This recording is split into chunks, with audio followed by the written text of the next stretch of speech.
secteurs. Si on veut dégager des secteurs, quels sont les secteurs qu'on peut,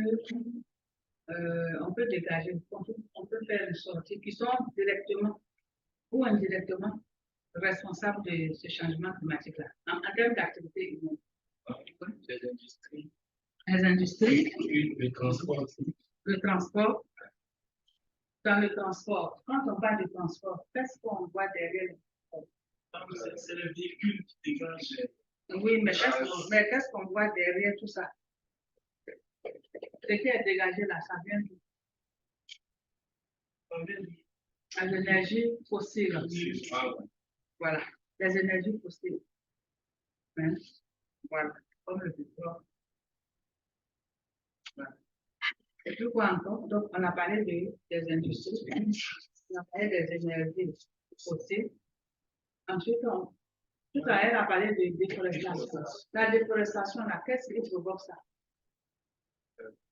Il y a l'explosion démographique et puis les besoins. De façon directe, c'est bon, l'exploitation. L'agriculture. L'agriculture. Ensuite, au niveau du domestique, l'explosion pour l'utilisation de réfrigérateurs, ces choses. Ensuite, quoi encore? Au niveau des armes, est-ce qu'il n'y a pas des affaires d'armes nucléaires? Je ne sais pas. Ça rejoint les industries. Okay. Donc, essentiellement, on a un certain nombre d'activités qui sont à l'origine d'une forte émission de CO2 dans la vie et d'une forte émission aussi de gaz, de gaz à effet de serre. Et parmi ces gaz à effet de serre, il y a certains qui sont spécifiquement anthropiques et qui détruisent la couche d'ozone. Donc, parlant toujours de ce changement, une fois que ce changement a été installé, est-ce qu'il y a des secteurs qui sont touchés? Parce que bon, est-ce qu'on le sent? Est-ce qu'on le sent quelque part? Oui, on le sent où? Les impacts là, on les voit dans quel domaine?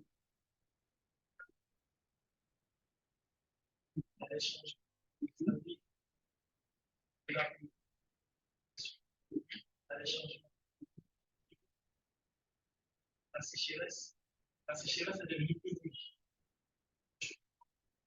Plus efficace. Comme les pays où il y avait des pays polaires, par exemple, eux, ils connaissent la fonte glaciaire. Sur les tropiques, il fait beaucoup plus chaud. Donc, on peut dire que les conditions dans lesquelles chacun se trouvait, ces conditions deviennent de plus en plus extrêmes. C'est ça. Même pas, mais connaissent un changement qui est totalement inhabituel. Voilà. Parce que si ça devenait extrême de chaque côté, il allait faire plus froid de l'autre côté. Mais c'est un réchauffement global qui agit sur pratiquement tous les secteurs. Tous les secteurs, même, j'allais dire de la. Parce que même au niveau de la santé, il y a des maladies à vecteurs qui n'existaient plus. Mais avec le changement, les germes pathologiques là sont revenus. Donc, on a parlé de maladies existantes et de maladies réémergentes. Donc, au niveau des catastrophes, l'ampleur augmente. Au niveau même de l'agriculture aussi, parce que souvent, quand la sécheresse devient rude, les rendements prennent un coup. Et ainsi de suite. Donc, souvent, ça dépend comme un phénomène cyclique. Et donc, il y a quelque chose à faire. Est-ce que vous pensez qu'il n'y a rien à faire? Il faut juste dénoncer, plus dénoncer. Donc, selon vous, on peut faire des choses. C'est ça. Hein? Et donc, ces choses-là, qu'est-ce que vous voyez par exemple? Vous pensez à quoi? Vous pensez à quoi? Dans le pays, il n'y a plus assez de protections. On peut le voir. Ensuite, limiter nos activités. Et limiter donc toutes nos activités qui sont là-bas des fortes émissions de gaz à effet de serre dans l'atmosphère. il faut limiter aussi Privilégier par exemple, peu de richesse. privilégier les énergies renouvelables. Ok. Est-ce qu'il y a encore une nouvelle personne? Madame Boris. Alors, Mhm. par rapport aux pays qui sont dans les pôles là, bon, si les conditions d'avant étaient, par exemple, il y avait assez de fraîcheur, et bon, par rapport au phénomène de réchauffement climatique, la fonte des glaces, est-ce que ça n'arrange pas ces pays-là qui sont dans le froid extrême? Je vais parler du cas positif du changement climatique en fait. Oui, ça n'arrange pas vraiment parce qu'ils sont habitués à vivre dans le froid. Donc, c'est comme un animal qui est dans son écosystème et puis tu viens de déranger les paramètres de cet écosystème. Quand il ne neige pas, par exemple, parce qu'il a développé des activités pour la neige. Il y a des hôtels qui sont construits dans la neige. Souvent, dans les films, vous verrez, si vous avez déjà vu des grandes armoiries souvent, et ça coûte très cher, sauf des plans de détente dans ces hôtels qui sont dans la neige où il y a tout sortes S'il vous plaît, madame. Oui, oui, oui. S'il vous plaît, madame, le son n'est pas bon. Je vous entends très mal. C'est que c'est la machine là. Vous m'entendez maintenant? Vous m'entendez? Oui, je vous entends maintenant. Ok. Donc, j'avais demandé, j'avais posé une question et on avait dit qu'il y avait le changement climatique qui touchait, on avait dit que les causes touchaient plusieurs secteurs et ensuite on a vu les impacts. Et donc, j'ai demandé, est-ce que vous pensez que une fois on a dénoncé, on connaît les impacts, on étudie les impacts, est-ce que ça suffit? Et donc, ici en présentiel, il y a eu des réponses et un d'entre vous a demandé, normalement, a dit que si normalement dans les régions polaires, la neige fond, puisque nous on est habitués à la chaleur ici, et donc pour nous, vivre dans la neige, c'est pas facile. Donc lui, il demande si la neige fond, selon lui, les habitants de ces régions-là devaient être heureux. Vous voyez, ils devaient être heureux parce que, au lieu d'être toujours dans ce grand froid-là, le froid, il commence à être dans un froid qui est peut-être plus ou moins tolérable. Donc, moi, j'étais en train de répondre pour dire que non, c'est comme si nous sommes habitués à une certaine quantité d'énergie ou de chaleur ici. Et on se retrouve à vivre à 5 degrés. Est-ce que ça va nous plaire? On n'a pas développé certaines structures. Non. Voilà, on a nos activités vous voyez, deux fois même, il y a de la nourriture. C'est lorsqu'il fait chaud qu'il y a un peu de poussière et de mouches qui volent, que c'est bon. Non, elles aussi, ils ont développé des activités. Et donc, Et puis, ça peut créer aussi d'autres problèmes à leur niveau. des maladies. Si la glace fond, ça peut créer aussi l'inondation. Oui, il y a les inondations. Si toute la glace va... Voilà, il y a les inondations. Et puis, il y a des animaux, à la biodiversité qui prend un coup. Parce qu'il y a des animaux qui existent, je pourrais m'exprimer ainsi, qui existent et qui sont destinés à vivre dans ce grand froid. Bon, quand ils commencent et ces animaux, généralement, participent à l'équilibre même, j'allais dire, de la chaîne alimentaire. Donc, si ces animaux disparaissent, vous voyez que tout se mélange. Voilà. Et donc, normalement, vous avez dit qu'il faut faire quelque chose, vous avez dit qu'il faut diminuer, c'est ça, non?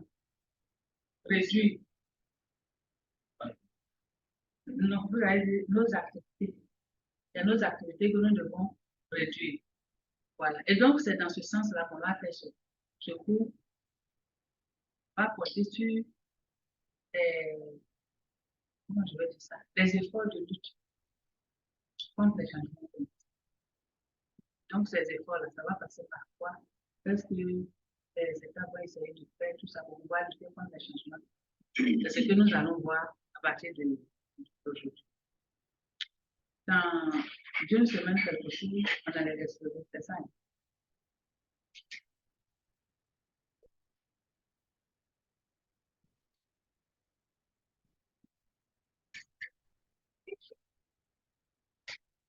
Merci. OK. Et donc, on va...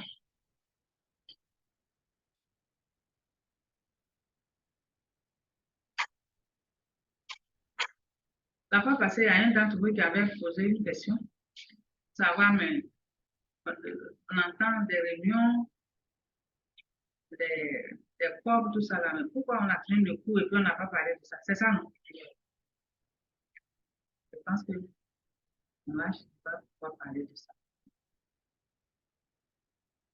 OK, donc, ce cours va concerner donc les actions de lutte contre les changements climatiques de façon générale. Et donc, ces actions vont commencer essentiellement avec la création de la Convention cadre des États-Unis sur les changements climatiques en 1996 et l'adoption du protocole de Kyoto.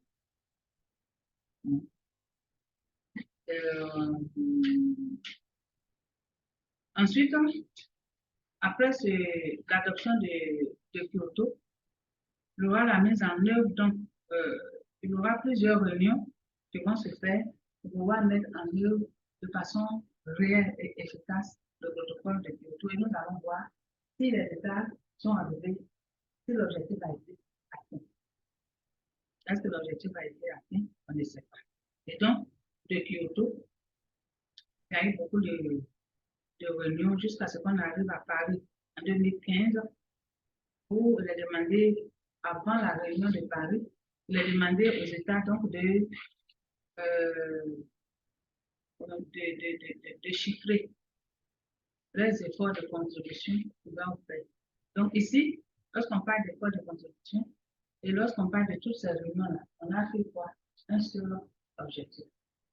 Faire descendre, enfin empêcher que la température monte et atteigne jusqu'à 2 degrés dans un certain temps.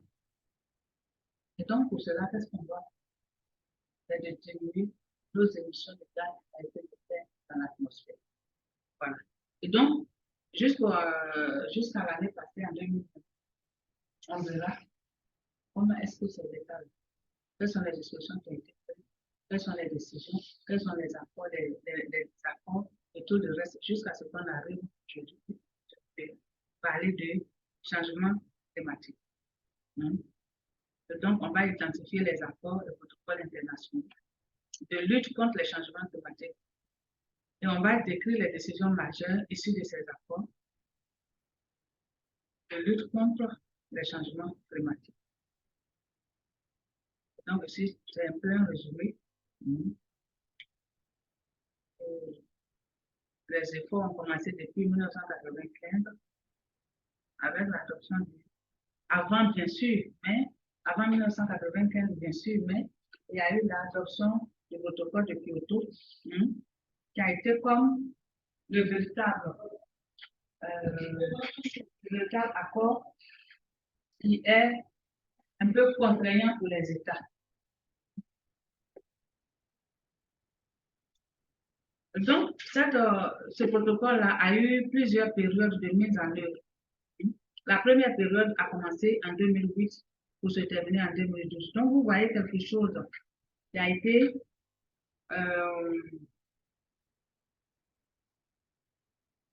adopté en 1997, c'est-à-dire 2 ans après 1995. Ce protocole est entré en vigueur en 2005. Vous voyez le temps mis. Et la première période de contrainte, c'est-à-dire où les États ont commencé à regarder. Donc, ici, quand on parle de contraintes, c'est des contraintes en termes de diminution l'émission des gaz à effet de serre. On émet des gaz à effet de serre pour tout faire. Donc, ce sont des contraintes. Parce que ça agit sur tous les domaines du développement. Et donc, ça a commencé, donc, cette première période a commencé en 2008. Et donc, il y a eu plusieurs fois. Et en 2015, on est arrivé à l'adoption des accords de Paris qui, en réalité, les accords de Paris ne sont pas aussi contraignants que le protocole de Kyoto. Donc, normalement, après Paris, mais jusqu'aujourd'hui, il est question donc de trouver un accord ou un autre protocole qui va être plus contraignant, comme Kyoto. Et donc, c'est dans cette lancée que nous sommes. Et donc, c'est le même système d'évaluation. Ici, vous voyez, quand vous regardez ce là, comment vous allez être évalué? Pardon? Non, oui. Mais la vraie évaluation. Voilà. Vous voyez que. Oui, elle est l'activité.